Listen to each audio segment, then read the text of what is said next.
Kardeşim, fakir fukara var. O fakir fukara artık lamba yakmasınlar. Biz adaleti istiyoruz. Adaletli olarak alırlarsa eyvallah. Adaletli olmasa hakkımızı o bir dünyada istiyoruz. Bir fabrikatör 2 milyar yakıyor, ben 100 lira yakıyorum. Bir mi olalım? Onun faturası bize yüklüyor. Bu zaman zengin zamanıdır. Ve 600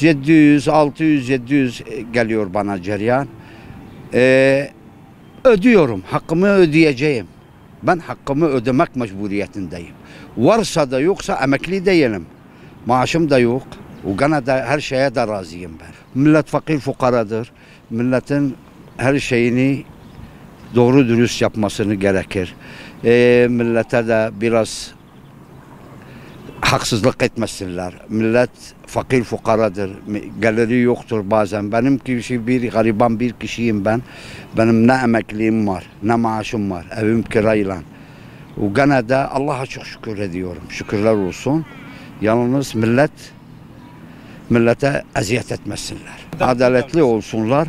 O başka hiç diyeceğim bir şey yoktur. Tabii onu düzenlenmesini çok istiyoruz. Tabii milletimiz için hayırlısı hangisi ise onu yapmasını rica ediyorum. O başka bir de diyeceğim yok. Abi yani gerçekten bak, bazı insanlar elektrikle ısınıyorlar. Yani o insanlar nasıl ödeyecek bu faturayı? Mağdur insanlar, doğal gaz olmayan, mesela köylerde olsun, şeylerde olsun. Yani onlar çok mağdur edildi. Yani bunun daha düzenlenme olmasını rica ediyorum büyüklerimizden. Bence adaletsizliktir yani. Bence her yerde doğal gaz yoktur yani.